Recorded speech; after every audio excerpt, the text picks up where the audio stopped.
جناب علی خوش آمدید کہتے ہیں آپ کو نشریات نے ایک بار پھر. جناب قبلہ مفتی سہیل رضا امجدی صاحب ہمارے ساتھ تشریف فرمائے. السلام علیکم. وعلیکم السلام ورحمۃ اللہ وبرکاتہ. کیسے ہیں آپ؟ الحمدللہ ٹھیک ہیں. ابھی تک تو معاملات بڑے ماشاءاللہ تر و تازہ جا رہے ہیں، لیکن میرا خیال ہے ظاہر ہے وہ وقت گزرنے کے ساتھ ساتھ تھوڑی بہت خستگی کا آ جانا ذرا کچھ نہیں ہوگا اچھا انشاءاللہ. انشاءاللہ اسی طرح تر و آپ تازہ ہمت بندھاتے رہیں گے تو اسی انشاءاللہ طرح تر و تازہ رہیں گے انشاءاللہ. اللہ کرے انشاءاللہ بہت نوازش، بہت جزاک اللہ. اچھا میں سوال پر آتا ہوں، پر ذرا ضمنی کو اس سے سوال نکلے گا تو وہ بھی میں آپ کی خدمت میں عرض کروں گا. فراز صاحب فیصل آباد سے پوچھ رہے ہیں کہ میں جس ادارے میں کام کرتا ہوں، ادارے کا نام نہیں لکھا، وہاں میری نوکری ہر وقت خطرے میں رہتی ہے. میرے پاس کوئی بڑا عہدہ نہیں ہے، لیکن یہ میرے اوپر کے افسر ہیں جو مجھ سے زیادتی کرتے ہیں، اور میں مجبور ہوں اس لیے کہ اگر نوکری جاتی ہے تو مزید مالی پریشانیاں بڑھ جائیں گی. تو مجھے کوئی دعا بتا دیں. اب یہ بھی بڑا ہی پیش آنے والا مسئلہ، کامن مسئلہ ہے اداروں میں جو بھی کام کرتے ہیں، یہ کامن مسئلہ ہے. بسم اللہ الرحمن الرحیم. صلی اللہ علیہ وآلہ وصحبہ وبارک وسلم. اچھا سب سے پہلے میں یہ بات عرض کروں گا وسیم بھائی، جو زیادہ تر جو امپلائیز کام کرتے ہیں نا، ان میں ایبیلٹیز ہوں یا نہ ہوں، وہ کہتے ہیں ہم کسی ادارے میں جائیں بس جاتے کے ساتھ ہی ترقی کی راہوں کو طے کرتے ہوئے جو سب سے بڑی کرسی ہے نا، چیئر، وہ بس ہم وہاں پر پہنچ جائیں. تو ایسا نہیں ہوتا. اگر ایبیلٹیز نہیں ہیں اور آپ اپنے افسران بالا کو دیکھتے ہیں کہ جی یہ عہدہ مجھے مل جائے، یہ چیئر میرے پاس آ جائے، تو پھر لامحالہ آپ سے وہ حرکات سرزد ہوں گی جو آپ کے شایان شان نہیں ہیں. صحیح ہے. اچھا پھر اس وقت دور بڑا عجیب و غریب ہے. ہم کوئی بھی چھوٹا سا کام کرتے ہیں نا، اور ہم یہ سمجھتے ہیں کہ اگلا بندہ چھپا کر بھی کر رہا ہے، ہمیں معلوم ہو رہا ہے، اور ہم جتنا بھی چھپا کر کریں ہم یہ سمجھتے ہیں کہ جی کسی کو پتہ نہیں ہے، لیکن وہ اگلے روز سب کو پتہ لگ جاتا ہے، حرکتیں پہنچ جاتی ہیں کہ اس نے یہ کیا وہ کیا. اگر ایسی سچویشن ہے تو خدا کے واسطے جو آپ میں کوالٹیز ہیں، جو آپ میں ایبیلٹیز ہیں، اس کے مطابق جو کام آپ کو دیا گیا ہے آپ اس کو اچھے طریقے سے محنت کے ساتھ ایمانداری کے ساتھ کریں. میں آپ کو گارنٹی دیتا ہوں کہ اللہ تبارک و تعالیٰ آپ کو ترقی عطا فرمائے گا. آپ اوپر نہ دیکھیں، آپ نیچے دیکھیں، آپ کے نیچے بھی بہت سے کام کرنے والے ہوں گے. اگر ایسی سچویشن نہیں ہے اور واقعی آپ میں ایبیلٹیز ہیں، کوالٹیز ہیں، آپ کی جو ہے ایجوکیشن اس کے مطابق ہے، آپ کا ایکسپیرینس اس کے مطابق ہے، پھر بھی ایسا ہوتا ہے، ان کیس ہوتا ہے کہ زیادتی ہو رہی ہوتی ہے، اور پھر جو اوپر بیٹھے ہوئے ہوتے ہیں وہی اہل بندے کو آگے آنے سے روکتے ہیں. ٹھیک ہے نا. اگر واقعی ایسی سچویشن ہے تو آئیے پھر میں آپ کو اپنے نبی صلی اللہ تعالیٰ علیہ وسلم کی زبان اقدس سے جو نکلے ہوئے کلمات ہیں نا، جو یعنی نور کے پھوٹے ہوئے کلمات ہیں، میں وہ آپ کی خدمت میں عرض کر رہا ہوں. دیکھیں ہمارا کام یہ ہے کہ ہم اس امت کو نا اپنی ذات سے نہیں، وسیم بھائی یہ آپ کی بھی عادت ہے اور میں بھی الحمدللہ کہہ رہا ہوں، اور یہ دھڑلے سے کہہ رہا ہوں کہ ہمیں کوئی ضرورت نہیں اپنے آپ سے جوڑنے کی. ہمارا یہ کام ہے کہ ہم اپنے نبی صلی اللہ علیہ وسلم سے جوڑیں اور ان کے صدقے میں بارگاہ الہ العالمین سے جوڑ دیں. ٹھیک ہے نا. ایک تو نماز کی پابندی رکھیں، ٹھیک ہے نا، اپنی ذات سے کسی کا دل نہ دکھائیں.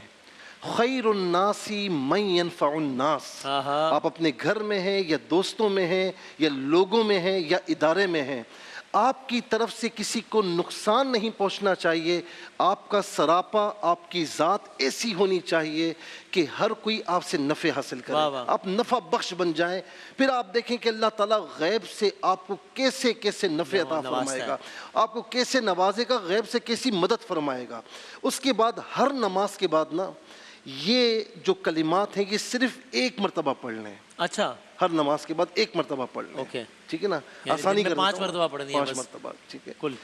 بسم اللہ الرحمن الرحیم. ابو داؤد شریف کی جلد نمبر 1 میں یہ حدیث پاک موجود ہے جو دعا کی صورت میں ہے. یہ میرے نبی صلی اللہ علیہ وسلم بارگاہ ربی میں عرض کر رہے ہیں. اللہم انی اعوذ بک من الفقر والقلت والذلت واعوذ بک ان اظلم او اظلم. میرے خیال سے اسکرین پر آ بھی رہا ہے الحمدللہ. میں ایک مرتبہ پھر دہرا دیتا ہوں. اللہم انی اعوذ بک من الفقر والقلت والذلت واعوذ بک ان اظلم او اظلم. صحیح ہے. اچھا وسیم بھائی آپ کی وساطت سے میں عرض کروں کہ جو بھی ہم وظیفہ بتائیں، میں اور آپ جو بھی بتا رہے ہیں نا، تو چونکہ ہر کسی کو عربی نہیں آتی، ترجمے پر غور کریں. ہاں ترجمہ آپ کے پیش نظر ہونا چاہیے، ورنہ رٹے رٹائے آپ جملے ادا کریں گے، ترجمہ پتہ ہی نہیں ہے آپ کو، تو پھر وہ عرض تو نہیں ہوگی نا. معلوم ہی نہیں بول کیا رہے ہیں. معلوم ہی نہیں بول. اور لاپرواہی سے نہ پڑھیے گا، ہاں. لاپرواہی سے نہیں. آپ اپنے رب تعالیٰ کی بارگاہ میں جو ہے وہ حاضر ہیں اور یہ کلمات کہہ رہے ہیں. اے اللہ، میں تیری پناہ چاہتا ہوں محتاجی سے، اور تیری پناہ چاہتا ہوں مال کی کمی اور ذلت سے، اور تیری پناہ چاہتا ہوں اس سے کہ میں کسی پر ظلم کروں یا کوئی مجھ پر ظلم کرے. بات ختم ہو جاتی ہے. یہ جامع اور معنی کلمات ہیں. آپ دیکھیں، اس کو پڑھیں، اول آخر 3 بار درود شریف مختصر سا پڑھ لیں جو آپ کو یاد ہو. لمبا چوڑا نہ پڑھیں، مختصر سا پڑھ لیں. جیسے مثال کے طور پر صلی اللہ علیہ وآلہ وسلم، یہ بھی پڑھ سکتے ہیں. ٹھیک ہے نا، یہ پڑھ لیں. اور یہ پڑھنے کے بعد آپ چاہیں تو دعا کریں، بلکہ یہ دعا بھی ہو گئی. بس دن میں 5 مرتبہ ہر نماز کے بعد پڑھ لیں. دنوں میں آپ دیکھیں گے کہ آپ کو حالات چینج نظر آئیں گے. یعنی ہر نماز کے بعد ایک مرتبہ پڑھ لیں. اچھا جی جی. دوسرا یہ ہے، اسماء الحسنی میں سے بھی کچھ نہ کچھ بتاتے ہیں یا ویسے کچھ؟ آج جو میں عرض کر رہا ہوں نا، اللہ تعالیٰ کا صفاتی نام ہے. اچھا قرآن کریم میں ایک بڑی پیاری آیت ہے، وَلِلَّهِ الْأَسْمَاءُ الْحُسْنَى. اللہ کے تمام نام بہت اچھے ہیں. سپرلیٹو فارم ہے حسنہ، جس سے اچھا ممکن ہی نہیں ہے. بہت اچھے نام ہے. اور فرمایا کہ فَدْعُوهُ بِهَا، جس نام کے ساتھ چاہو اسے پکارو. اور نبی علیہ السلام فرماتے ہیں کہ اللہ تعالیٰ کی بارگاہ میں اس کے ناموں کا، اس کی صفات کا وسیلہ پیش کرو. آپ نے دیکھا ہوگا مانگنے والا، تیری خیر ہو، تیرے بچوں کی خیر ہو، تیرے گھر والوں کی خیر ہو، دعائیں دیتے ہیں. اللہ تعالیٰ تجھے اور دولت عطا فرمائے، تو بے اختیار جیب میں ہاتھ چلا جاتا ہے کہ یار دے دوں، اتنی دعائیں دے رہا ہے. ٹھیک ہے نا. آپ اللہ تعالیٰ کی بارگاہ ہمیں عاجز بن کر، یہ وہاب، اس کا معنی ہے بہت دینے والا، بہت دینے والا. اچھا، آپ اس سے کہہ رہے ہیں کہ جس کے یہاں کوئی کمی نہیں ہے، جو پوری دنیا بھی آپ کو دے دینا، اس سے کوئی کمی نہیں ہے، اور نہ اسے کوئی روکنے والا ہے، اور نہ وہ کہ وہاں پر کوئی سازش کرنے کی جرت کر سکتا ہے. تو آپ یا وہابو چلتے پھرتے پڑھیں، توجہ کے ساتھ پڑھیں. اللہ تعالیٰ انشاءاللہ بہت کرم فرمائے گا، اور غیب سے دروازے آپ کے کھلیں گے انشاءاللہ. واہ واہ واہ، سبحان اللہ، جزاک اللہ.